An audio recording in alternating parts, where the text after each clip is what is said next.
আজ আমরা এমন 5টি অবিশ্বাস্য বৈজ্ঞানিক ও অবাস্তব তথ্য সম্পর্কে বিস্তারিত জানব, যা শোনার পর আপনি নিজেকেই প্রশ্ন করবেন, আমরা আসলে কেমন এক অদ্ভুত গ্রহে বাস করছি।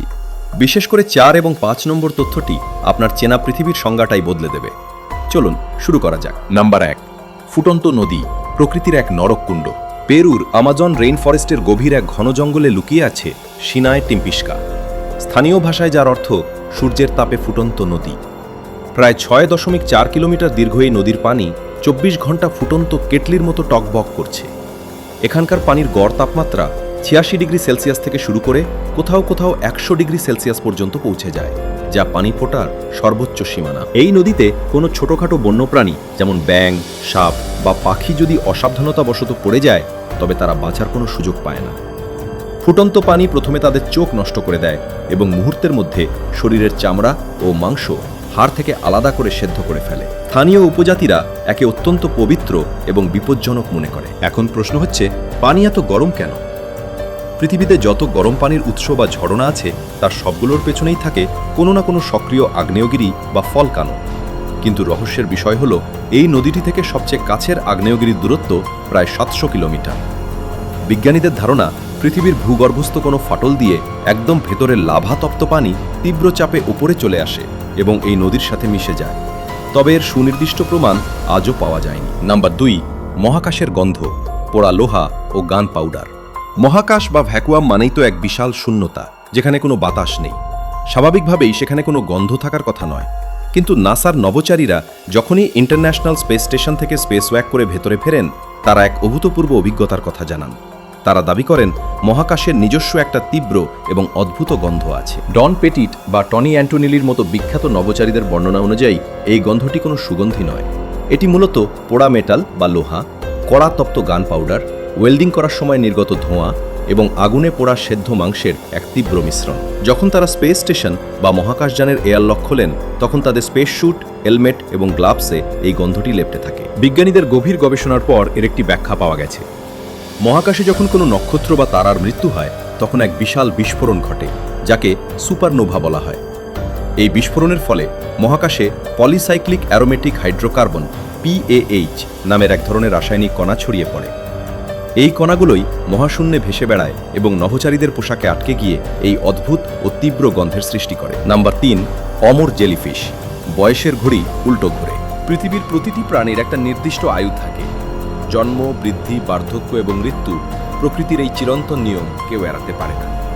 কিন্তু ভূমধ্যসাগর এবং জাপানের গভীর সমুদ্রে এমন এক অমেরুদণ্ডী প্রাণী বাস করে, যে প্রকৃতির এই পরম নিয়মকে বুড়ো আঙুল দেখিয়েছে। এর বৈজ্ঞানিক নাম টারিটপসিস ডর্নি, তবে বিশ্ব একে চেনে অমর জেলিফিশ নামে। এই জেলিফিশটির আকৃতি একটা মানুষের নখের চেয়েও ছোট। যখন এরা কোনো বড় আঘাত পায়, অনাহারে থাকে কিংবা বার্ধক্যের শেষ সীমায় পৌঁছে যায়, তখন এরা মারা যাওয়ার পরিবর্তে এক অলৌকিক জৈবিক প্রক্রিয়া শুরু করে। এদের শরীরের কোষগুলো নিজেদের রূপ পরিবর্তন করতে শুরু করে। জেলিফিশটি তার বয়সের ঘড়িকে উল্টো দিকে ঘুরিয়ে দেয় এবং পুনরায় তার একদম প্রাথমিক অবস্থা, অর্থাৎ পলিপ বা শিশু অবস্থায় ফিরে যায়। এই প্রক্রিয়াকে বলা হয় ট্রান্সডিফারেন্সিয়েশন। সহজ ভাষায়, একজন 80 বছরের বৃদ্ধ মানুষ যেভাবে কোনো জাদু বলে হঠাৎ করে আবার মায়ের গর্ভের ভ্রূণ বা 5 বছরের শিশুতে পরিণত হতে পারে, এই জেলিফিশটি ঠিক তাই করে। নাম্বার 4, পৃথিবীর সবচেয়ে শান্ত ঘর, যেখানে মানুষ পাগল হয়ে যায়। আমরা যখন কোনো কোলাহলপূর্ণ শহরে থাকি, তখন মনে হয় একটু শান্ত এবং নীরব জায়গায় যেতে পারলে কতই না ভালো হতো। কিন্তু অতিরিক্ত নীরবতা যে মানুষের জন্য কতটা ভয়ঙ্কর এবং মানসিক যন্ত্রণার কারণ হতে পারে, তা আপনি কল্পনাও করতে পারবেন না। আমেরিকার মিনেসোটা রাজ্যের অরফিল ল্যাবরেটরিজে একটি বিশেষ রুম তৈরি করা হয়েছে, যা পৃথিবীর সবচেয়ে নিখুঁত শান্ত স্থান।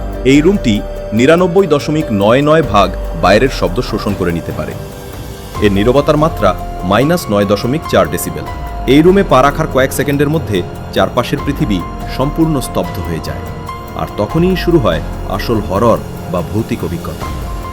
কোনো বাহ্যিক শব্দ না থাকায় আপনার কান আপনার শরীরের ভেতরের শব্দগুলো ধরতে শুরু করে। আপনি স্পষ্ট শুনতে পাবেন আপনার নিজের হৃদস্পন্দন বা হার্টবিট কতটা জোরে স্পন্দিত হচ্ছে, আপনার ফুসফুসের ভেতর বাতাস কিভাবে আসা যাওয়া করছে, এবং আপনার মাথার ধমনী দিয়ে রক্ত চলাচলের শব্দ আপনার কানে এসে বাজবে, স্পিকারে গান শোনার মতো। সবচেয়ে অদ্ভুত বিষয় হলো, আপনি যখন আপনার হাত বা ঘাড় নাড়াবেন, আপনার হাড়ের জোড়ার ঘর্ষণের শব্দ আপনি শুনতে পাবেন। এই চরম নীরবতায় মানুষের মস্তিষ্ক বিভ্রান্ত হয়ে যায়, মানুষ ভারসাম্য হারাতে শুরু করে এবং হ্যালুসিনেশন বা কাল্পনিক জিনিস দেখতে শুরু করে। আজ পর্যন্ত কোনো মানুষ এই রুমে ৪৫ মিনিটের বেশি একা টিকে থাকতে পারেনি। Number ৫, ringwoodite. মাটির নিচের গোপন মহাসমুদ্র। ভূগোলের বইতে আমরা সবাই পড়েছি যে পৃথিবীর ৩ ভাগ পানি আর ১ ভাগ স্থল। প্রশান্ত মহাসাগর বা আটলান্টিক মহাসাগরের গভীরতা ও বিশালতা আমাদের কল্পনাকেও হার মানায়। কিন্তু ২০১৪ সালে বিজ্ঞানীরা এমন এক আবিষ্কার করেছেন যা পুরো ভূবিজ্ঞানকে কাঁপিয়ে দিয়েছে। তারা জানতে পেরেছেন আমাদের পায়ের নিচে পৃথিবীর ম্যান্টাল বা ভূত্বকের প্রায় ৪০০ মাইল ৬৪০ কিলোমিটার গভীরে একটি বিশাল মহাসমুদ্র লুকিয়ে আছে। তবে এই পানি কিন্তু আমরা যেভাবে দেখি সেভাবে তরল নদী বা সমুদ্র আকারে নেই। এটি রিং উডাইট নামক এক অত্যন্ত বিরল ও উজ্জ্বল নীল রঙের পাথরের ভেতরে আণবিক বা স্পঞ্জের মতো অবস্থায় আটকে আছে। তীব্র চাপ এবং উচ্চ তাপমাত্রার কারণে এই পাথরগুলো পানিকে নিজের ভেতরে স্পঞ্জের মতো শুষে ধরে রেখেছে।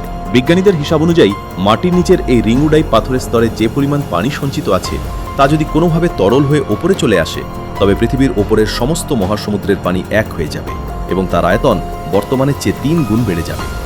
এর ফলে মাউন্ট এভারেস্টের মতো উঁচু পর্বতসহ পৃথিবীর সমস্ত স্থলভাগ চিরকালের জন্য পানির নিচে তলিয়ে যাবে।